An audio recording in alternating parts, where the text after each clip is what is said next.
All right, so that's it. That's all. We are done. Just washing out here, and we don't dare back into the soft stuff again. Just gonna do it up top here and scratch it out real thin. Final thoughts on this machine. Performance-wise, extremely impressive. Like much better than I anticipated even.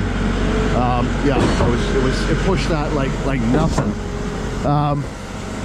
Weird things, a couple weird things, like the controls for the outrigger valves. They're hidden in behind the shroud here. I like this, it's nice and light, and I like the way it looks actually. Even though a lot of people say it looks like an air compressor, I like the look of it. I don't know how well that'll hold up. That'll be interesting to see. It might be fine, but I don't know. It's obviously not steel. What else do I like about it? I really like... What do you think of the little HPC remote? Oh, I love it. You do? Yeah. You like it? You like it better than the Aircom as far as in terms of like ergonomics? You like it better than the Aircom one or what? Yeah, it's on my belt. You like it? Yeah. Look at this. Okay. I still think I like the Aircom. I like the buttons. What do you think? Probably too early to say. Probably. I don't like that it doesn't have a stroke change button on it, but that's I think just because of the machine, the newer machine, more so than anything. But it is, the remote is super simple and easy to use. That part is like you've got volume, RPM, pump forward, pump reverse, and horn button, right? It's yeah, it's very easy, which is nice because a lot of these newer machines are a little bit at times overcomplicated. Nice and clean inside, the way it's laid out. I love that the cable remote is now wired up here and ready to go. So if your wireless craps the bed on you or the batteries die or whatever, you don't have to unravel 100 feet of cord from inside the cab of the truck. So I really like this. That's really handy. Other things, like I said, apparently there is an option for a water pump, auxiliary powered water pump to mount right on the unit. And I guess you just run your water supply in and pressurized water out. So that's really cool. I don't like where they move the hopper grate safety to RFID to. Right there. I could see that getting dirty, getting banged up. Now apparently there's an update for that moves it out of the hopper, or at least positions it so it's not submerged in concrete. So that apparently has been addressed, so like that. Yeah, overall I don't like a trailer pump. I mean, we almost got stuck here. I mean, we're rookies with trailers too, to be fair, but I really like our city pump, our truck mount setup. I'm big on that, but I do like how solid this thing is. I think it would be a lot easier to work on. Everything's very open and very well laid out. Apparently this new series, the 10045, 5H and 7, the hydraulics have been revised and whatnot. So this is actually 50 cubic meters per hour, whereas the TK50 that it replaces was 50 yards per hour. So significant increase in output. So I do like that too. And the way it was performing, pushing the shotcrete, I'm guessing the hydraulics are likely more efficient as well. Like I said, we were pushing 325 feet, I think it was, at a pretty tight slump, and we were only about 2,800 bar on the pressure gauge. Even with our TK60 HP, I swear we'd be up around 3,500-ish on that pump. So I'm going to say that this thing probably performs as well as our previous generation TK60 HP. So I would think the 105H, I believe it's called, that replaces the TK60 HP, would far exceed this pump and far exceed our current TK60. So I'd really like to try one of those too. I think for shotcrete they'd be a monster. Even this thing for shotcrete, I mean, this was really good. You can pump shotcrete all day every day with this thing, so, and do your regular work too and whatnot. So, but yeah, final thoughts, or first impressions I should say, are very good. Very good. Ian, what did you think? I need a step ladder. He thinks he does need a step ladder actually. That's true. It's because you're short. You're not tall like me.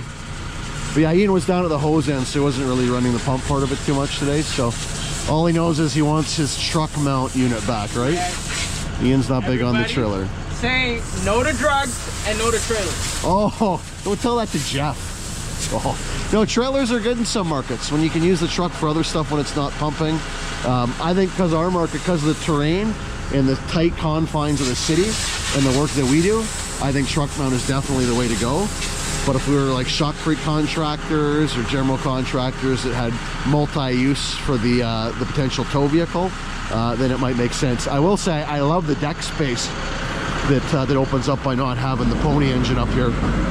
I mean, if we wanted to or had to, we could actually load an air compressor, a 180 CFM compressor right on this truck, and we'd be a one-shot, no pun intended, shotcrete package. So anyhow, that's the long drawn out spiel. Well, I'm gonna give the pump very initial impression. Performance 9 out of 10. Functionality, super impressed with how easy it is. I thought it'd be really complicated like most of the other new equipment out there, and I was pleasantly surprised to see that it's not. Still a few little nuances that I have to learn or become accustomed to. So functionality, I think it's too early for me to really say. I'm gonna call it a 7.5 right now, but that's very, very preliminary, and take that with a grain of salt. But performance wise, we just put it through about the worst case scenario we could for this pump. Really put it to the test, and it shone, and it shone bright. So yeah, Putzmeister 1005 trailer pump. Once again, huge thanks to the guys at Concrete, the guys and gals at Concrete, for fixing us up with this while our truck mounting unit is in being repaired. So much appreciated. All right, what's going on? So I just wanted to add a couple final tidbits, couple final notes to my my little brief review of this Putzmeister 1005 trailer pump.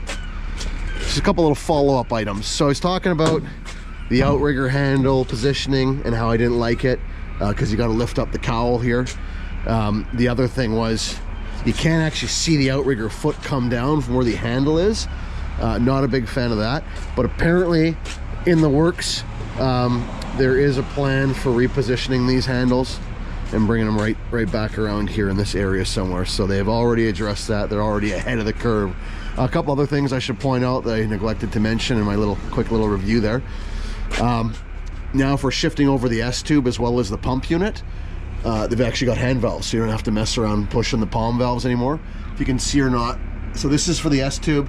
The other green handle back in there, that's for the pumping direction. This panel here,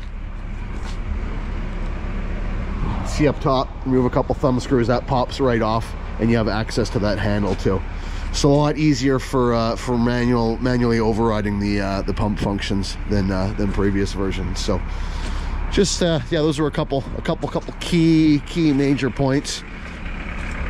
Quick little walk around here. It's a little hectic on site there, so I had to be a little bit quick. It was kind of like the Cliff Notes version of things. So yeah, in this cable remote to run this, you just undo this plug here and you plug in this plug here. Super easy, fantastic, nice little I don't know what it is, maybe about 50 feet of cable, 30, 40, 50 feet of cable, something like that. So yeah, just nice and clean and simple versus previous models. Plastic fuel tank in here now, DEF fluid over on the other side. This one is 100 horsepower on this unit. The TK or the 1004 or TK, previously known as the TK40, it's like 74 horsepower. TK655H, the high pressure model, is 120, and the TK or the 1007, I really got to get these numbers figured out. It's just too confusing with the new stuff. 100 horsepower as well. So but yeah, anyhow, nice, clean. We had a really good day with it on Friday there. Performed absolutely flawlessly. So silky smooth, a lot more refined feeling than the previous iterations, I'll say that. I don't know if that's just because it's brand new and shiny. Maybe it's a mental thing. It's the placebo effect. But no, I'd swear it's nice, heavy and smooth. And I like that the hopper is also reinforced. Previously it was only the TK60s that had these reinforcements. Apparently now all of them have the reinforced hopper. So but anyhow, so I'll probably release this video on Wednesday. It'll just be my quick little performance review, and then I'll save the actual pumping action for Saturday, so 3 days after the first video. And I think you're really gonna like it. The job went well, went awesome, actually went perfect. Pumping performance was beautiful, so I think that's gonna be a really, really good video. So yeah, you're gonna want to tune in for the Saturday. That's gonna be a longer video, 25-30 minutes. This one's just gonna be a little shorty. This is the teaser, a little teaser video here. So and then we rope you in with the long video on Saturday. Anyhow, we'll hopefully catch you in a few days. Keep safe out there, and yeah, catch you on the next one.